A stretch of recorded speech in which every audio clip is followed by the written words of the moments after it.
मंगलम भगवान वीरो मंगलम गौतमो गणी मंगलम कुंद कुंदार्यो जैन धर्मोस्तु मंगलम सर्वमंगल मांगल्यम सर्वकल्याणकारकम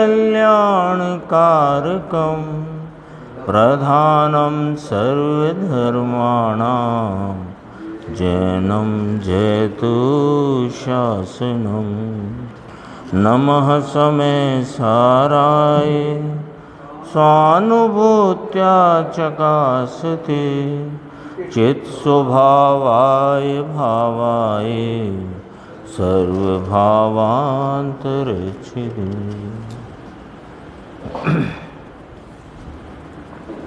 क्रमबद्ध पर्याय विषय पर जो संकलन है और उसमें गुरुदेव श्री के 1962 के 2 प्रवचन ये अपने सामने हैं, 308 से 311 गाथा के। कल अपनी चर्चा चलती थी और टीका के आगे का हिस्सा जिसकी खुलासा गुरुदेव श्री के व्याख्यान में आई कि सर्व द्रव्यों का अपने परिणामों के साथ तादात्म्य है। ये सिद्ध हो गया क्योंकि प्रत्येक द्रव्य अपने परिणाम में उपजता है, तो उस परिणाम से उस द्रव्य की उस समय एक रूपता है। तो सर्व द्रव्यों का अपने परिणामों के साथ तादात्म्य है। इस प्रकार जीव अपने परिणामों से उत्पन्न होता है। तथापि कहकर अभी और कहना है कि उसका अजीव के साथ कार्य कारण भाव सिद्ध नहीं है।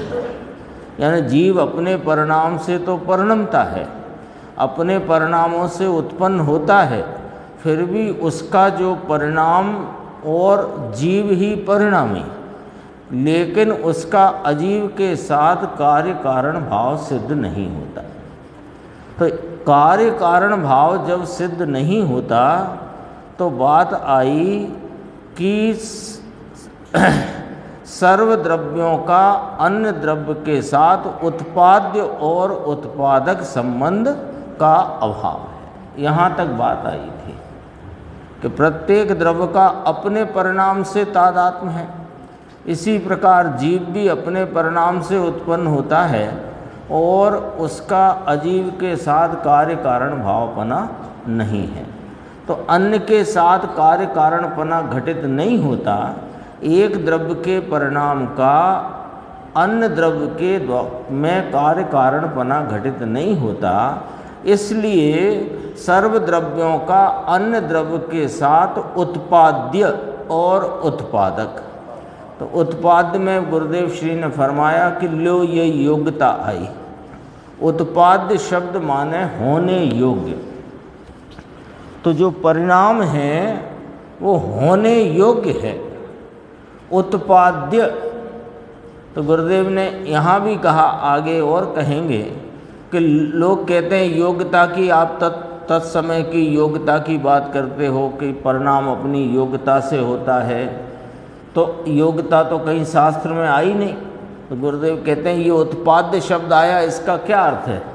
योग्यता ही हुई ना, उत्पाद्य उत्पन्न होने योग्य, यही इसका भाव है ना। तो कहा लो ये योग्यता आई। उत्पाद्य माने होने योग्य और उत्पादक माने करने वाला। उत्पाद्य उत्पादक, उत्पाद्य यानी उपजने योग्य, उपजने के योग्य। तो ये योग्यता आई कि नहीं आई इसमें? ऐसा सब द्रव्यों में उत्पाद्य और उत्पादक, कोई भी द्रव्य उत्पन्न होने के योग्य और दूसरा उसका उत्पादक, ऐसे भाव का अभाव है। ये सब बात इसमें आई थी। फिर अपन आगे अपनी बात यहाँ से लेते हैं 190 पेज। क्योंकि सर्व द्रव्यों का एक द्रव्य के अतिरिक्त दूसरे सभी द्रव्य को दूसरे में, यानी एक के अतिरिक्त दूसरे सभी द्रव्य, वे सब कौन कहलाएंगे? अन्य द्रव्य। तो उन्हें अन्य द्रव्य के साथ यानी कि निमित्त के साथ अथवा के संयोग के साथ उत्पाद्य अर्थात उपजने के योग्य और दूसरा उसका उत्पाद करने वाला नाम उत्पादक हो, ऐसे भाव का अभाव है। ये तीसरी गाथा में आई गई थी बात, और उसी बात को यहाँ पर अकर्तापना सिद्ध करना, अकर्तापना जीव का सिद्ध करना है। दरअसल प्रत्येक द्रव्य अन्य द्रव्य का अकर्ता ही है, सभी अकर्ता हैं, पर यहाँ अपने को जीव के संदर्भ में अकर्तापना माने ज्ञातापना, ये वाली बात लेना है, यही चलती है। अन्य द्रव्य के साथ तो उसको स्पष्ट किया गुरुदेव ने, अन्य द्रव्य में क्या लेना कि निमित्त के साथ संयोग के साथ उत्पाद्य और उत्पादक भाव का अभाव है। कहो समझ में आया? यानी मूल क्या लेना है कि कर्म रूप जो बंध परिणाम है वो उत्पाद्य है और उसका उत्पादक जीव का परिणाम हो, इस बात का अभाव है। और जीव की पर्याय में अशुद्ध विकारी रागादि भाव हो और उसका उत्पादक कर्म का उदय हो, इसका अभाव है। अथवा जीव की पर्याय में निर्मल सम्यक दर्शन का पर्याय परिणाम हो और कर्म का उपशम क्षय उपशम आदि उसका उत्पादक हो, ऐसा उसमें अभाव है। सिद्ध तो ये करना है, कर्म रूप से कर्म पर्याय उपजे वह उत्पाद्य और आत्मा का राग हो उसका उत्पादक, यानी कर्म का वह राग उत्पादक हो, ऐसा है नहीं।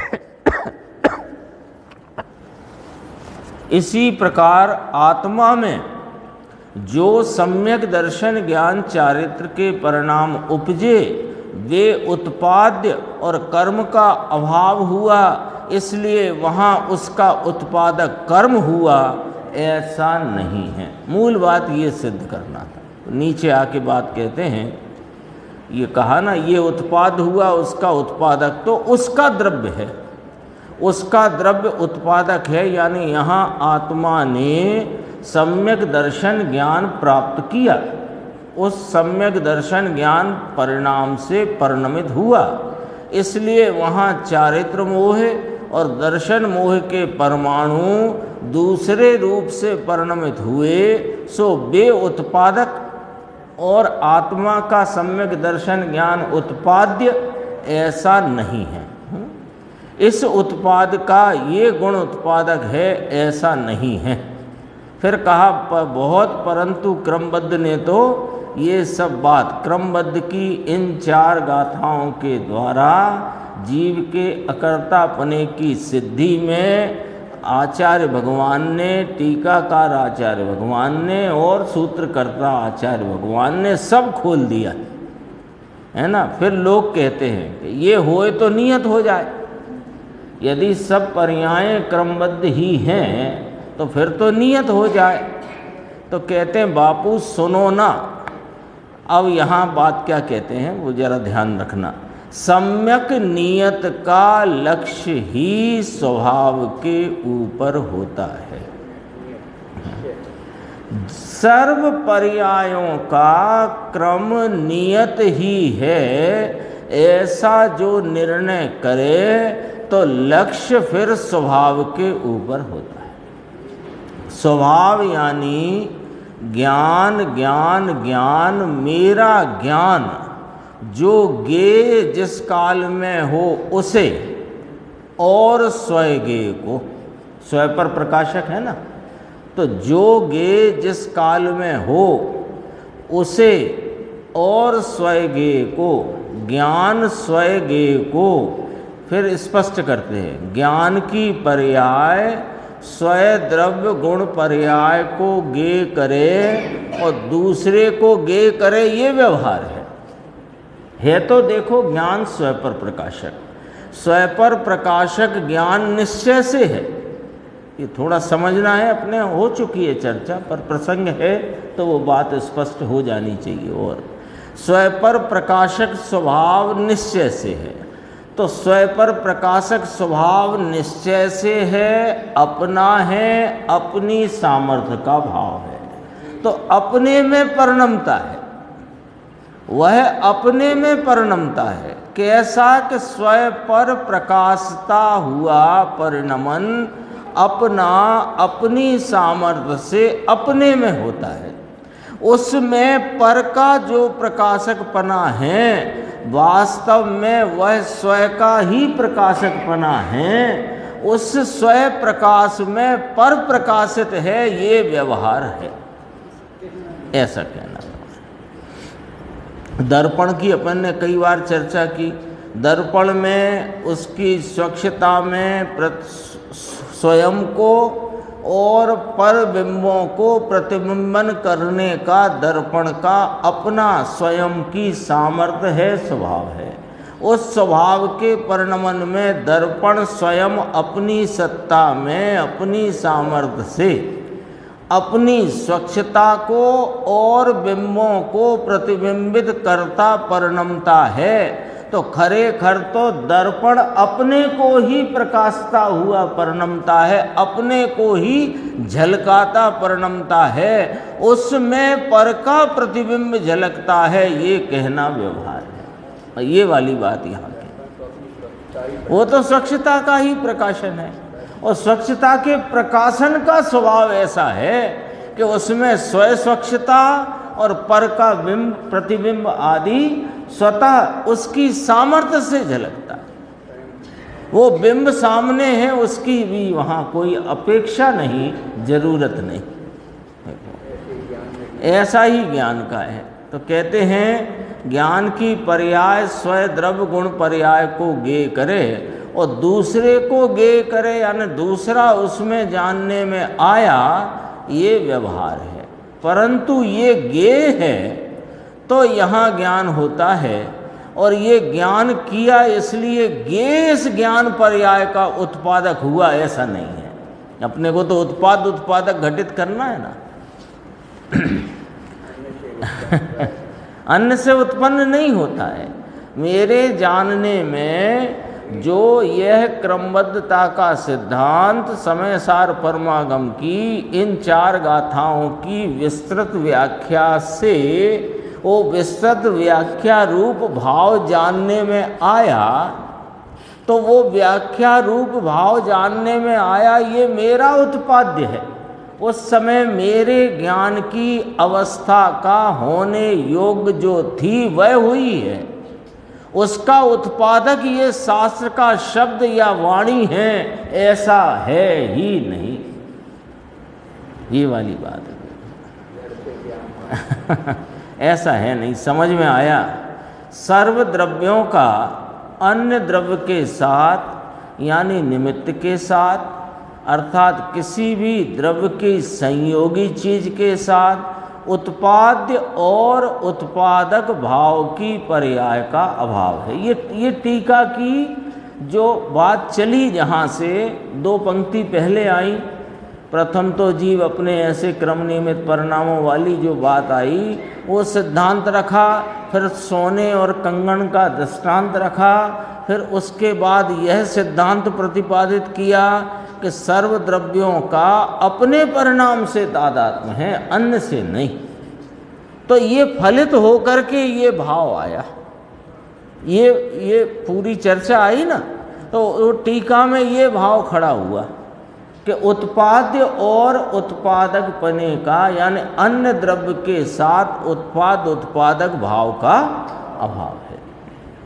भाव का अभाव कहा ना, वो पर्याय नहीं। अब जरा जोर देखो गुरुदेव श्री की व्याख्या का और उनके कथन का, अर्थात कि दूसरे द्रव्य में ताकत नहीं है कि दूसरे द्रव्य की पर्याय उपजाए, ताकत नहीं है।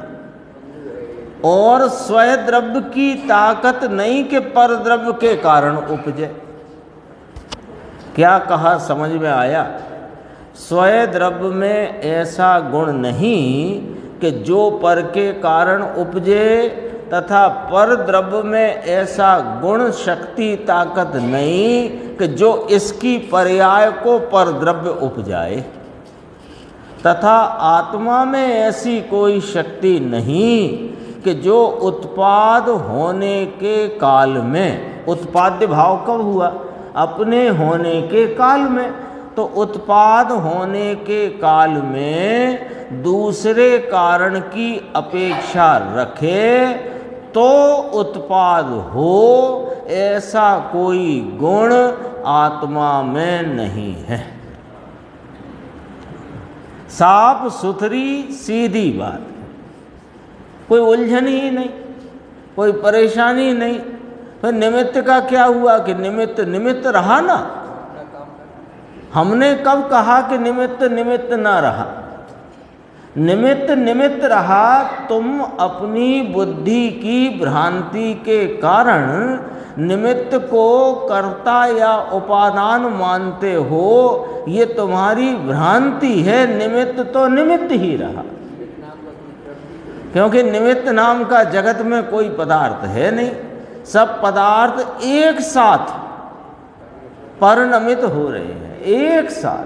कोई समय ऐसा नहीं जिस समय किसी द्रव्य का परिणाम न हो। लेकिन जिस पर अनुकूलता अनुरूपता का संबंध होता है तो वहाँ निमित्त नैमित्तिक संबंध से आरोप करके व्यवहार कथन किया जाता है। ये ना भूलना, निमित्त नैमित्तिक कथन सर्व व्यवहार ही है। और चलिए गुरुदेव ने अपन देखेंगे। देखो, आत्मा में ऐसी कोई शक्ति नहीं जो उत्पाद होने के काल में दूसरे कारण की अपेक्षा रखे तो उत्पाद हो, ऐसा कोई गुण नहीं है। यहाँ तो सब द्रव्यों की बात है। छयों द्रव्य का ये सिद्धांत है। 4 पैसे का सेर तो मन का ढाई।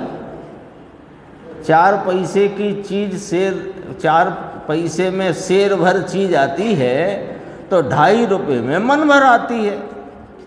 इसमें क्या हिसाब लगाना? मतलब ये तो बना बनाया सिद्धांत है ऐसा। ये तो चाबी है, फिर कितने कैसे इसका प्रश्न नहीं। देखो आगे चलते हैं। निशान लगाए थे वो पता नहीं रह गए, सेव नहीं हो पाए। यहाँ से देखना। ये मुमुक्षु ने कहा उत्पाद्य, इसका अर्थ क्या? ऐसा पूछा। उत्पाद्य शब्द चल रहा है ना कि अन्य द्रव्य का, अन्य द्रव्य में उत्पाद्य उत्पादक भाव का अभाव है। तो उत्पाद्य माने क्या? कि उत्पाद्य, अब यहाँ ज्ञानावरणी और ज्ञान की बात समझाते हैं। उत्पाद्य माने ज्ञान की हीन अथवा अधिक दशा हुई वह, ज्ञान की वर्तमान होने योग्य जो हीन अधिक या हीन या अधिक अवस्था दशा हुई वो, है ना। तो यहाँ तो इनकार करते हैं कि ज्ञानावरणी की उसको अपेक्षा नहीं, यानी ज्ञानावरणीय कर्म के क्षयोपशम की अपेक्षा बिना ही ज्ञान की उस समय में होने वाली जानन रूप दशा, वह ज्ञानावरणी की अपेक्षा बिना ही, उसके उत्पादक हुए बिना ही अपना उत्पाद्य अपने में होने योग्य है, वह होता है। ये भाव है इसका। देखो, ज्ञान में हीन रूप परिणमने की दशा का उत्पाद्य, उत्पाद्य माने उत्पन्न होने योग्य। तो ज्ञान में हीन रूप परिणमने की दशा, वो जो होने योग्य और उत्पादक उसका द्रव्य है आत्मा, और उत्पाद्य उसकी पर्याय है। तो उत्पाद्य उत्पादक भाव घटित होता है कि हाँ होता है, अपने द्रव्य, अपना द्रव्य उत्पादक और उस समय की होने योग्य जो दशा, वह उसका उत्पाद्य है। इसमें क्रमबद्धता आ गई ना। उत्पाद्य शब्द में ही क्रमबद्धता आ गई, होने योग्य। अब देखो, ऐसा यहाँ तो कहते हैं कि उत्पाद पर्याय और उत्पादक उसका ही द्रव्य, परंतु ज्ञानावरणीय उत्पादक और ज्ञान की हीन पर्याय का उत्पाद्य ऐसा नहीं है। समझ में आया? झगड़ा यहाँ पड़ा है पढ़े लिखों के बीच, पढ़े लिखों के बीच। ज्ञानावरणी का नाम ही नहीं जाने तो उसे तो का वो तो ये कह के उजाला कम मास्टर ने पढ़ाया नहीं ठीक से आदि इत्यादि। इसी प्रकार मोहिनी का ले लेना, इसी प्रकार दर्शनावरणी का ले लेना। अब जरा वेदनी का भी बताते हैं। वेदनीय ऐसा है कि वेदनीय वस्तु को लाता है, ऐसा है ना। जो अनुकूल संयोग आदि हैं तो साता वेदनी के उदय से अनुकूल संयोग मिले और असाता वेदनी के उदय से प्रतिकूल संयोग मिले आदि इत्यादि, ये निमित्त की बात है। हाँ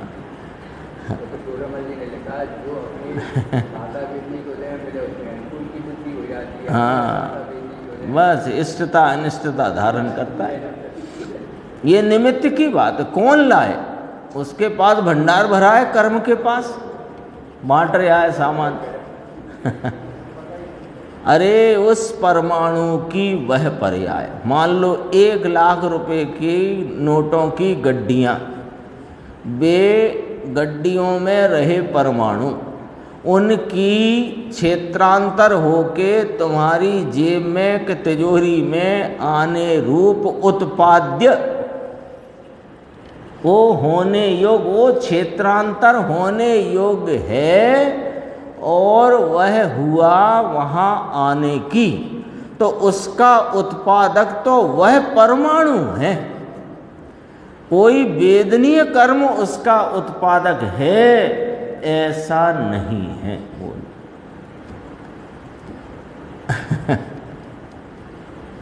पहले तो आप कहते थे कि होशियारी से पैसा नहीं आता, मेहनत से नहीं आता, कमाई करने से नहीं आता, वो तो कर पुण्य के उदय से आता है। तो पुण्य के उदय से आता है, ये बात भी निमित्त के संबंध से व्यवहार नाम झूठी कथन रूप बात है। वहाँ साता वेदनीय रूप जो कर्म परमाणु उदय रूप होकर अकर्म भाव परिणमित हो गए, और इधर जो सामग्री पौद्गल परमाणुओं के पिंड उन परमाणुओं की योग्यता प्रमाण में आते हैं जाते हैं। योग्यता प्रमाण में उत्पाद्य शब्द में इतना भाव भर दिया। उस उत्पाद्य में योग्यता ऐसी है या नहीं, बोलो। उत्पाद्य तो ऐसी योग्यता का भाव है, वही होता है। और योग्यता के लिए भड़कते, योग्यता कहाँ है, योग्यता कहाँ है। देखो ये आई बात इसमें।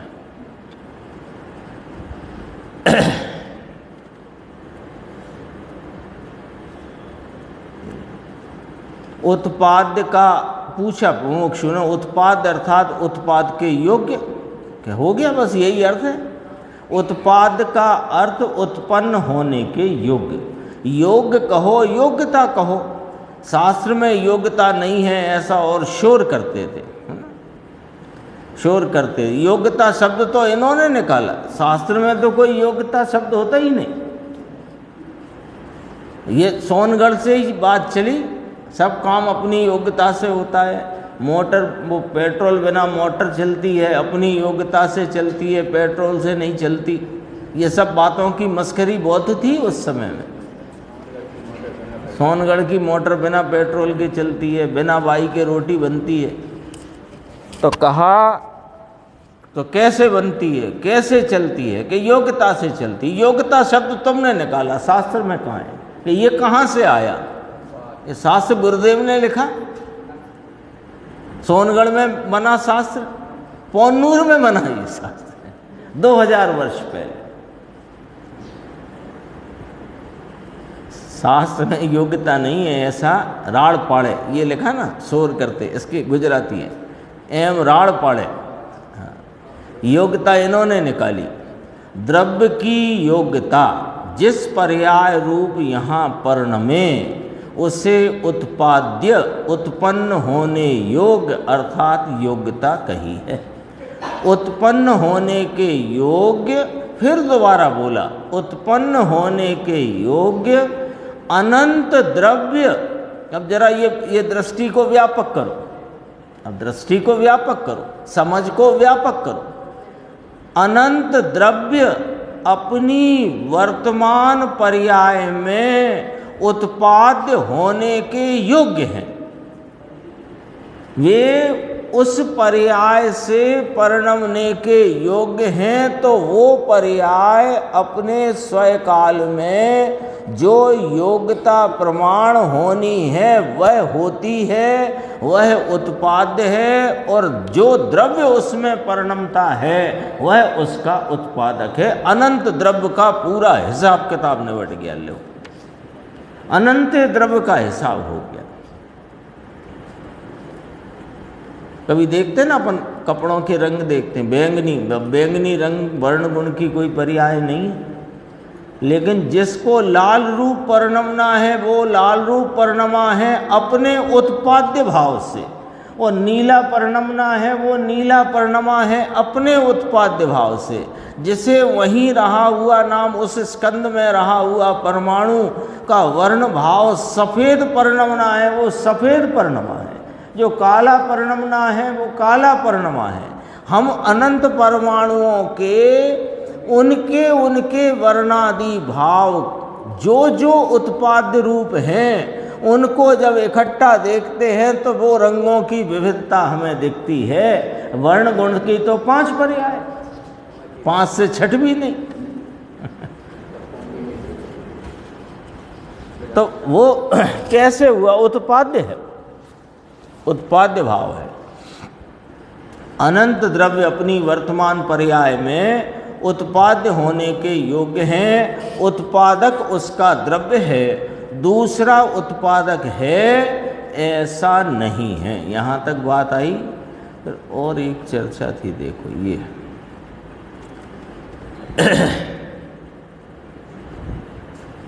यह क्रमबद्ध की बात चलती है। क्रमबद्ध सच्ची बात है या कि क्या है? अपने सामने प्रश्नवाचक। जब ये चर्चा चलती है तो आपको पकड़ में आती है कि नहीं आती है, ऐसा प्रश्नवाचक। कोई उत्पादक है ही नहीं, किसी द्रव्य के परिणाम का अन्य द्रव्य उत्पादक है ही नहीं। यही तो बात आई, सिद्ध हुई कि नहीं हुई कि अन्य द्रव्य का अन्य द्रव्य में उत्पाद्य उत्पादक भाव का अभाव है। टीका में आई ना पंक्ति।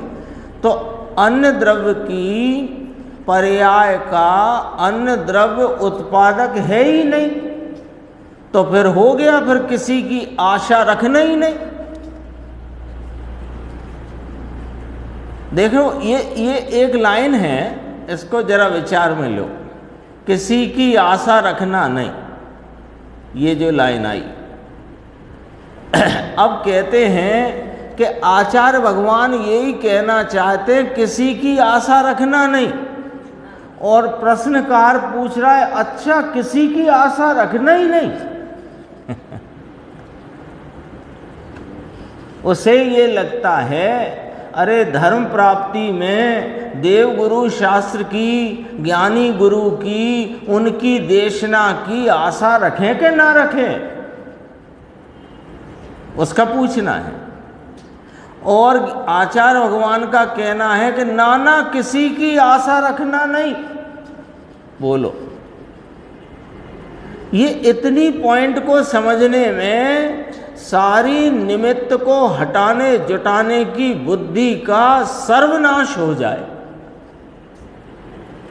सर्वनाश। और एक बार ये बुद्धि का सर्वनाश होए तो पर से दृष्टि हटकर स्वयं स्वरूप में दृष्टि आने में कोई विलंब ना होगा। गजब की बात है। सामान्य ऐसे है ना, किसी की आशा रखना नहीं। आचार्य भगवान कहते हैं कि वस्तु स्वरूप का सिद्धांत नियम इस प्रकार है कि अन्न द्रव्य की पर्याय का अन्न द्रव्य उत्पादक नहीं है, इसलिए किसी भी द्रव्य के परिणाम के लिए किसी अन्य द्रव्य की आशा ना रखना। हाँ, आशा है। हाँ, कोई किसी की सहायता करे ऐसा है नहीं, जरूरत नहीं। हाँ, तो किसी की आशा रखना नहीं। अब ये जो निमित्ताधीन दृष्टि वाला, बुद्धि वाला, वो पूछता है अच्छा किसी की आशा नहीं रखना। आचार्य कहते हैं कि हाँ, किसी की आशा नहीं रखना। ये किसी की आशा रखना ये निमित्ताधीनता है, और किसी की आशा नहीं रखना ये सर्व अपर द्रव्यों से दृष्टि हटाने की कुंजी है। अपने को अपने आप करना, परंतु भैया अपने आप ही करता है। कब आशा से होता है? आशा से होता नहीं, अपेक्षा रखने से होता नहीं, मांगने से होता नहीं, देने से मिलता नहीं। कोई दे सकता ही नहीं। तुम मांगते भले रहो आशा रखकर, तुम मांगो ज्ञानी गुरु से, अत्यंत विनयवान होकर मांगो कि महाराज मुझे सम्यक दर्शन दे दो। तो जो समझदार होंगे गुरु, वे कहते हैं हाँ ले लो। तो हम तो आप दो तो सही, कि हम कैसे दे सकते? तुम ले लो। हमने तुम्हें बता दिया कि हमारी आशा रखोगे तो नहीं मिलेगा, निरपेक्ष तत्व को देखोगे तो मिलेगा, ले लो। चलो हमने दे भी दिया कुछ, तो तेरे पास जगह कहाँ है, तू रखेगा? हाँ, रखेगा कहाँ? हम क्या देंगे? रखने के लिए जगह भी चाहिए। त्याग उपादान शून्य तो शक्ति, उसमें इतना गजब का भाव दिया। नियतत्व, नियतपना है। कैसा नियतपना? उसमें भी क्रमबद्ध खड़ा हुआ नियतत्व है। वह अपना द्रव्य अपने नियत रूपता से रहता है, तो वो नियतपने में वो रहा हुआ है, उसे कौन दे और कौन ले, इसका नाम त्याग उपादान शून्य। देखो कब आशा से होता है, पर के कारण होता नहीं। समझ में आया? चैतन्य है इसलिए कोई पर के लक्ष्य से कार्य करे ऐसा नहीं है। कार्य करता है वह अपने लक्ष्य से और अपने आश्रय से करता है। देखो ये क्या कहते हैं, लक्ष्य का अर्थ ये है, भले उपयोग बहिर्मुख है, उपयोग बहिर्मुख है, लेकिन आश्रय तो द्रव्य का है, उसके अपने परिणाम के उपजाने में। पर यहाँ निर्मल को लिया तो निर्मल में तो लक्ष्य भी अपना, आश्रय भी अपना, और अपने आधार से ही अपनी पर्याय उत्पन्न होती है ना। वह अपने लक्ष्य से अपने आश्रय से करता है। सम्यक दर्शन, सम्यक ज्ञान, सम्यक चारित्र, वीर के उत्पाद की योग्यता अपनी, और उसे उत्पन्न करने वाला द्रव्य अपना, माने वह स्वयं। कर्म वर्म है नहीं। कर्म में इस प्रकार की प्रकृति ज्ञानावरणी बंधी, दर्शनावरणी बंधी, जैसी यहाँ ज्ञान की असाधना करी वैसा ज्ञानावरणी बंधा ल्यो, तो ये बात तो फिर झूठी हो गई। गौमट सार में आता है 6 प्रकार से ज्ञानावरणी का बंध होता है, 6 प्रकार से दर्शनावरणी बंधते हैं। आता है कि नहीं? सुना है तो सब लिया गुरुदेव ने। देखो अपन पढ़ लेते हैं जल्दी से। ज्ञान की असाधना करे, ज्ञान का विराधन करे, ज्ञान का अंतराय करे, ज्ञान जो वस्तु है उसका आदर सत्कार न करे, तो ऐसे कर्म बंधते हैं। ज्ञानावरणी के ऐसे बड़े लट्ठ जैसे लट्ठ जैसे माने स्थिति अनुभाग आदि बड़े ऐसे। गौमट सार में ऐसा लेख है। ये तो बड़ा कहला है ना गौमट सार ग्रंथ, 100 रुपये की इतनी बड़ी पुस्तक। ये बात सत्य है क्या? क्या सत्य है? कि ये जैसे परिणाम करे वैसा दर्शनावर्णी ज्ञानावर्णी में बंद पड़ता है, ये बात सत्य नहीं है। अभी सुनो जरा आराम से। ये करता है उससे होता है, ये बात सत्य नहीं है। ये करता है वैसे उस अनुरूप वहां कर्म बंद होता है, इतना निमित्त नैमित्तिक बना है। ये करता है उससे होता है नहीं। जब ये करता है तब होता है कि हाँ जैसे ये परिणाम करता है उस अनुरूप कर्म बनते हैं कि हाँ, इसलिए निमित्त नैमित्तिक संबंध। लेकिन ये परिणाम करता है नाम उत्पादक और कर्म के बंध रूप परिणाम उत्पाद्य, इसका तो अभाव है। ज्ञानावर्णी कर्म को जीव बांधता है, ये बात झूठ है।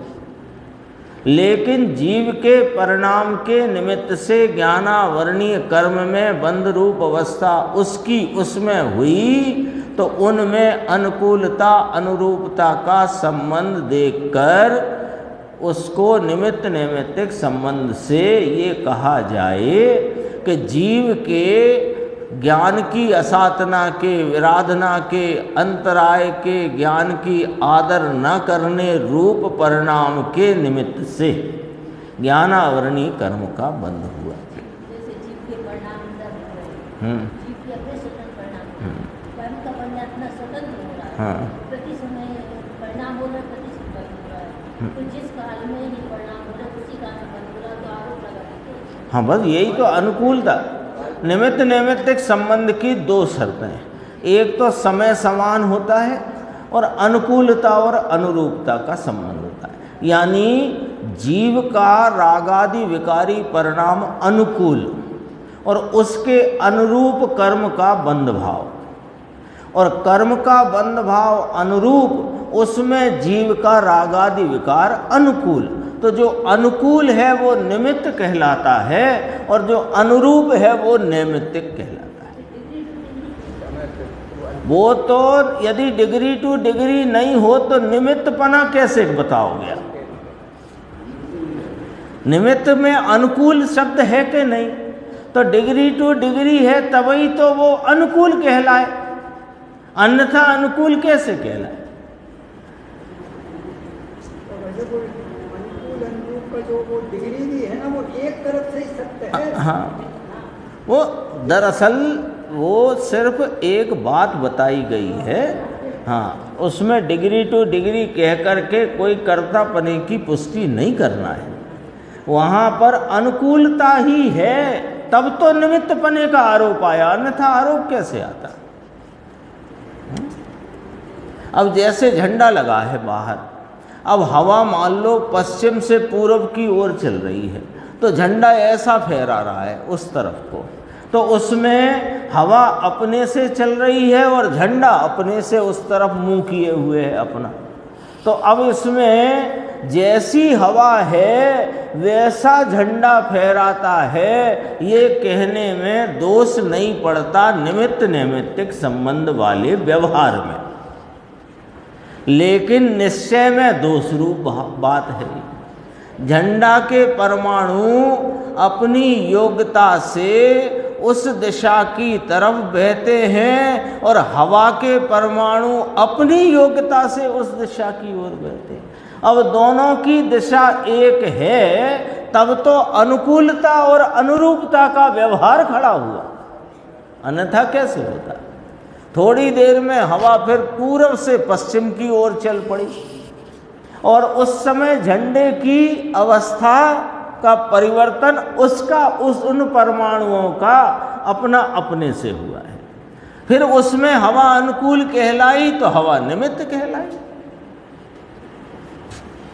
तो फिर ऐसा क्यों कहते हैं कि जैसी हवा वैसा झंडा फहराता है? अरे हवा से नहीं फहराता, लेकिन जैसी हवा वैसा फहराता है, ये निमित्त का ज्ञान कराता है। लेकिन हवा से झंडा फहरता है, ये बात झूठ है। यही बात यहां समझाई गई है। डिग्री टू डिग्री होता है, तो वो डिग्री भी ये ठीक है कि जैसा जीव राग करता है उसी डिग्री में कर्म बनते हैं, पर दूसरी तरफ से सत्य नहीं है कि जैसा कर्म का उदय आएगा वैसा ही जीव को करना पड़ेगा। इसके लिए जीव ऐसा स्वतंत्र, देखो फिर इस प्रकार देखेंगे तो फिर अपने को एक तरफ से कर्तापना खड़ा हो जाएगा, ऐसा नहीं। और उसमें भी वास्तव में अपने को वहाँ साधक जीव के, विराधक जीव के, सर्व जीवों के अलग अलग समय में अलग अलग परिणाम होते हैं, है ना। यदि हम उधर उदय को, अब उदय को भी अपन मोटे रूप में ही गिनते हैं। कहाँ से गिनते हैं कि उदय के निमित्त से सामग्री आदि को देखकर। जैसे पांडवों की स्टोरी है, पांचों पांडव अपने स्वरूप की आराधना में निमग्न थे और वो दुर्योधन का जो कोई भाई था, कौन था, भांजा, उसने लाकर लोहे के गहने पहनाए। अब लोहे के गहने हैं, उनकी तरफ से अपन कर्म की बात करेंगे तो ये कहेंगे कि सबको असाता वेदनी का उदय था। अब 3 ने जुड़ान किया, नहीं किया, और 2 ने किया। अब 2 ने भी क्या किया कि अपने को होती पीड़ा पर जुड़ान न किया। सह धर्मी मुनिराज उनकी तरफ उनका ध्यान गया कि और उनकी पीड़ा पर भी नहीं, उनकी आराधना में खलल पड़ता है। अब है ना, अब आप यही कह रहे हो, लेकिन ये तो मोटी बात है। दरअसल में वहाँ पर भी जब निमित्तपना यदि घटित होता है तो वहाँ भी अनुकूलता होती ही है, तभी वहाँ निमित्त नैमित्तिक का व्यवहार होता है। ये तो मोटी बात कही अपन ने, और इससे ज़्यादा बारीक अपन देख नहीं सकते, जान नहीं सकते। भले प्रथमानी योग पढ़ो, उस पर खूब विश्लेषण करो, तो भी जब कर्म के उदय को निमित्त कहा और जीव के विकारी भाव को नैमित्तिक कहा, तो वहाँ नियम से वहाँ उसके अनुकूल है वो उदय, नियम से, तब वो व्यवहार खड़ा करके कहा जा सकता है, अन्यथा व्यवहार भी नहीं। देखो, विकारी भाव में ही निमित्त कहा और निर्विकारी आराधना में तो नहीं कहा। क्यों नहीं कहा? कि वो तो साफ ही दिख रहा है कि जो आत्मा की आराधना करते हैं उनकी परिणति में राग है ही नहीं, उत्पन्न ही नहीं हो रहा। तो राग उत्पन्न नहीं हो रहा तो वहाँ उस पर उदय पर अनुकूलता का आरोप नहीं आ रहा, तो निमित्त कहलाए ही नहीं। लेकिन यहाँ विकार हुआ तो निमित्त कहलाया। तो निश्चित रूप से अपने को नहीं पता उतनी बारीकी, ना तो अपने को कर्म परमाणु का परिणमन दिखता है, लेकिन सब जीवों का अपना अपना विकार जरूर वेदन में आता है, अपना अपना। तो अब उसमें नियम से वो कर्म उदय उसके अनुकूल होगा, तभी तो निमित्त का आरोप। अनुकूल ना हो तो आरोप नहीं आएगा निमित्त का। हाँ, तो उधर भी हम डिग्री टू डिग्री कह सकते हैं, हमें पता नहीं है, वहाँ भी डिग्री टू डिग्री कह सकते हैं।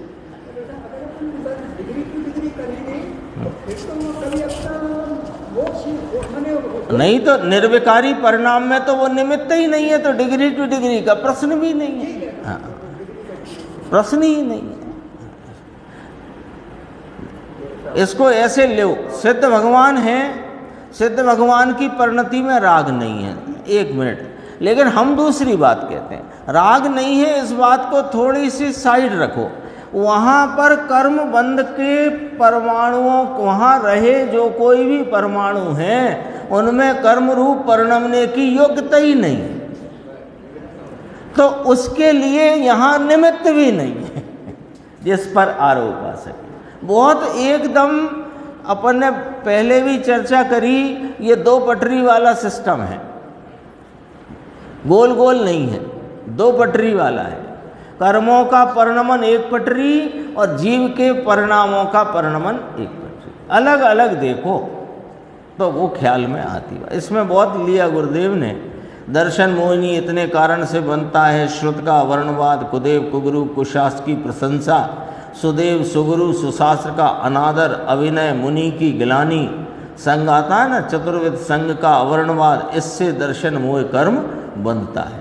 चतुर्विध संग का अवर्णवाद करे तो दर्शन मोह कर्म बनता है ना, ध्यान रखना।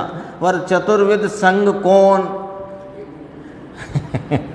चतुर्विध, अब अपने को लगे कि अपने गांव में चतुर्विध संग आया है तो भैया अपने तो दर्शन मोहिनी ना बन जाए, तो पहले दर्शनावरणी ना बन जाए, दर्शन मोह ना बने, तो पहले सुनो। चतुर्विध संग माने जिन आज्ञा में प्रवर्तित आत्म आराधकों का जो संग है उसे चतुर्विध संग जानना है ना। वो नाम रखा हो उससे मतलब नहीं है, बस इतना ख्याल, बस इतनी बात, इशारा बहुत है। देखो अब बात आगे आई।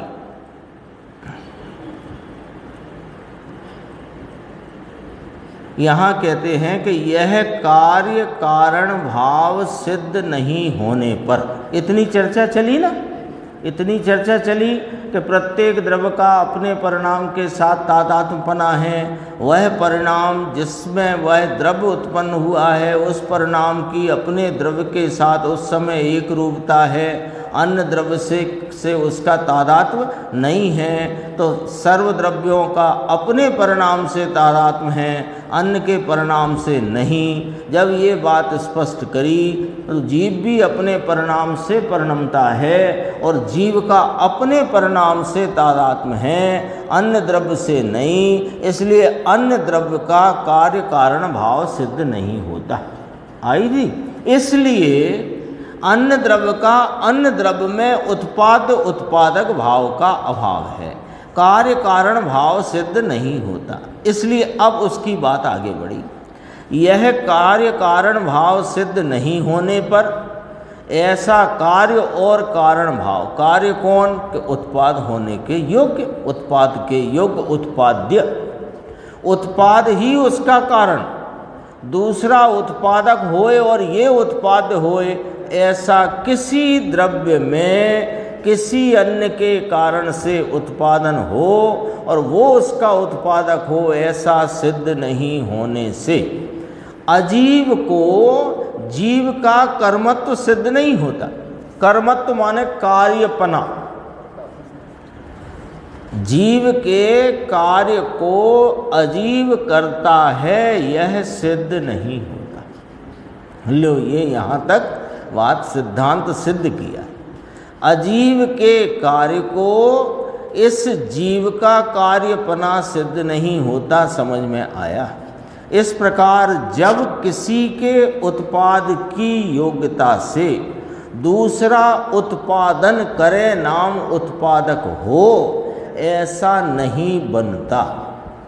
इसलिए अजीव को यानी 8 कर्म की पर्याय को, 8 कर्म की पर्याय को जीव का कार्यपना, कर्मपना लिखा ना, कर्मत्व अर्थात जीव का कार्यपना, अजीव की कार्य दशा को जीव का कार्यपना साबित नहीं होता।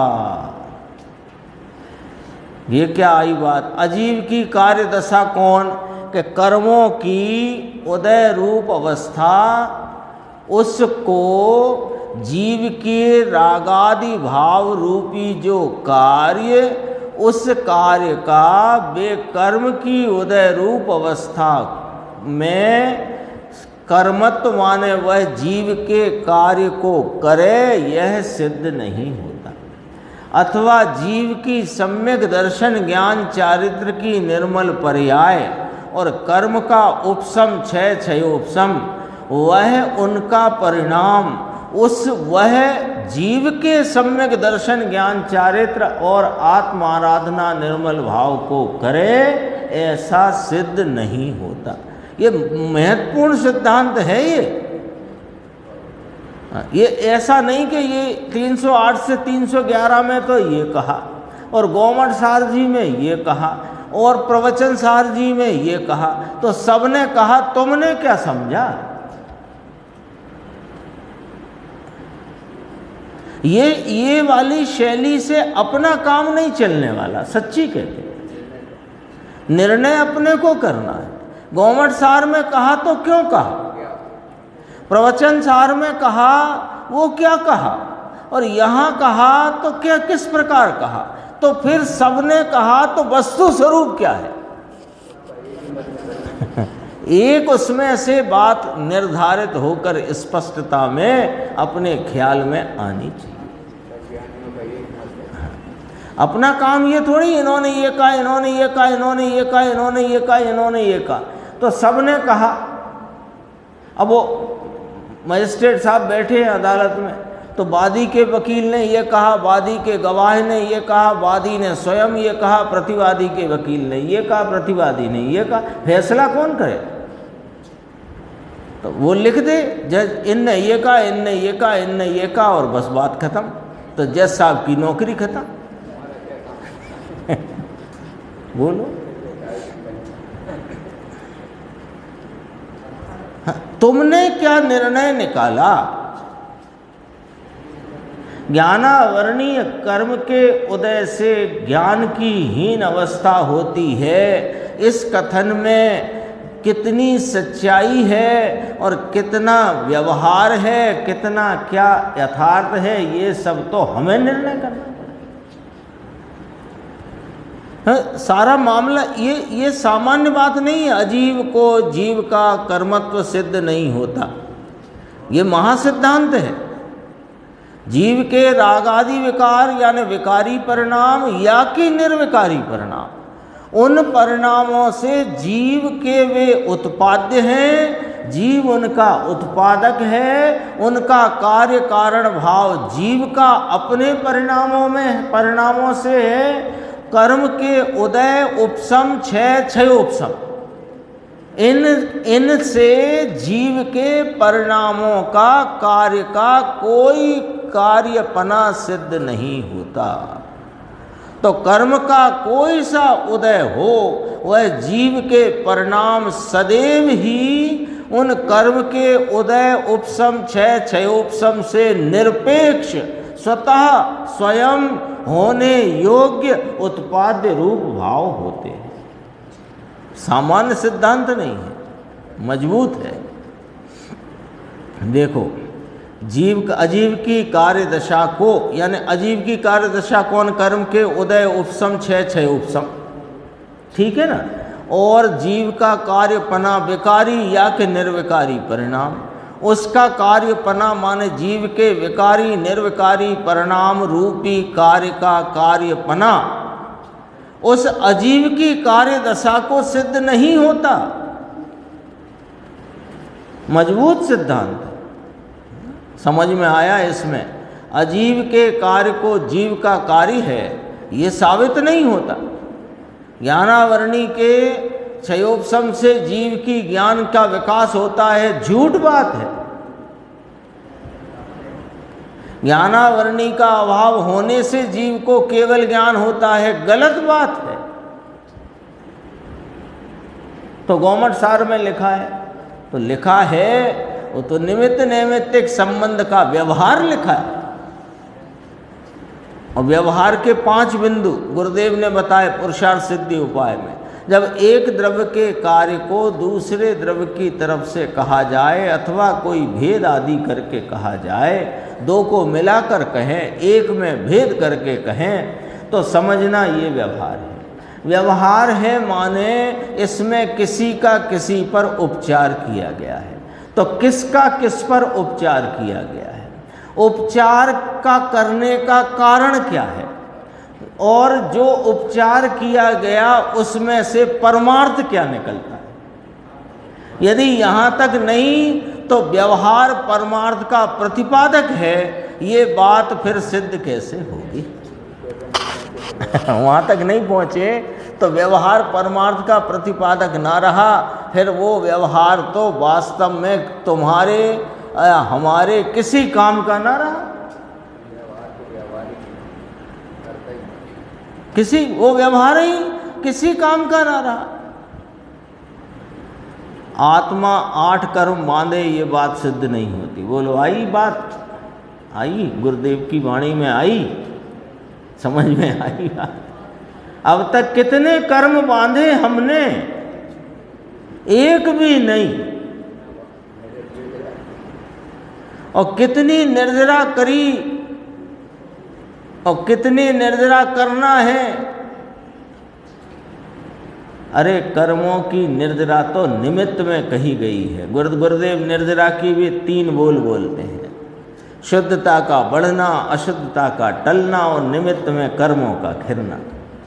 ये तो गुरुदेव के ऐसे सूत्र जैसी बातें हैं, गजब की बात है। देखो इसी प्रकार ये आत्मा इस शरीर को हिलाने का काम अजीब का काम जीव का काम है, ये साबित नहीं होता। आँख की ये पलक बंद कर ले, कर नहीं सकता। डॉक्टर के सांस जोर से खींचो, खींच नहीं सकता। मुंह खोल के बताओ, गला दिखाओ, कुछ नहीं कर सकता। इसी प्रकार घट का कार्य कुम्हार का कार्य है, ऐसा सिद्ध नहीं होता। घट का अजीब का कार्य वह कुम्हार का कार्य है, ऐसा सिद्ध नहीं होता। उस घड़े के कार्य का उत्पाद्य और उत्पादक वे परमाणु हैं, दूसरे से कुछ नहीं होता। ये 2 प्रवचन की जो यहाँ अपने को प्राप्त हुए थे वो चर्चा पूरी होती है।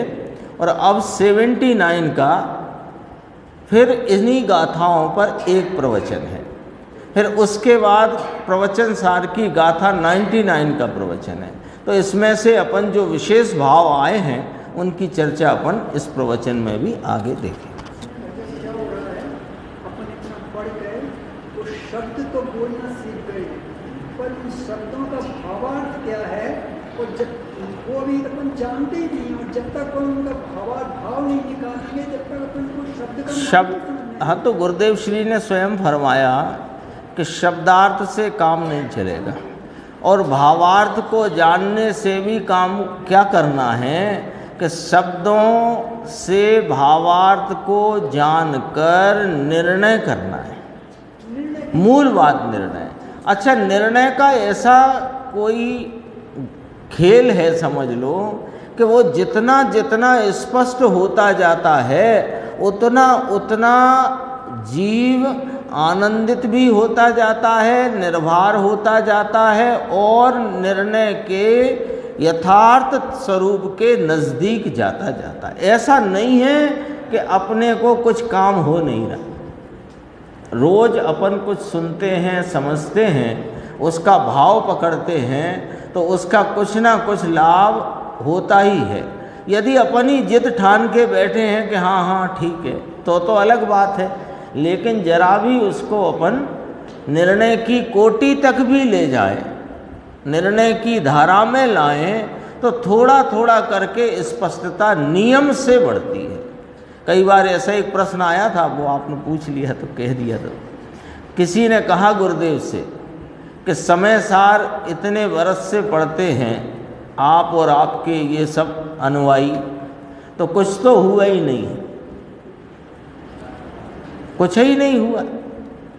तो गुरुदेव ने कहा कि प्रति दिन जो भी पढ़ते सुनते समझते हैं अंदर में उसका निर्धारण चल रहा है, यह क्या कोई कार्य नहीं हो रहा। और ज्ञानियों ने, आचार्य भगवंतों ने कहा कि तेरा कर्तव्य तो अपने तत्व का या तत्व निर्णय में अपने उपयोग को तद्रूप होकर लगाओ, बस ये काम है, बाकी सब काम हाँ नहीं दिखे तो कहाँ गया पानी, बेफालतू ही पानी डाल रहे हो, ऐसा है ना, ऐसी बात है। चलो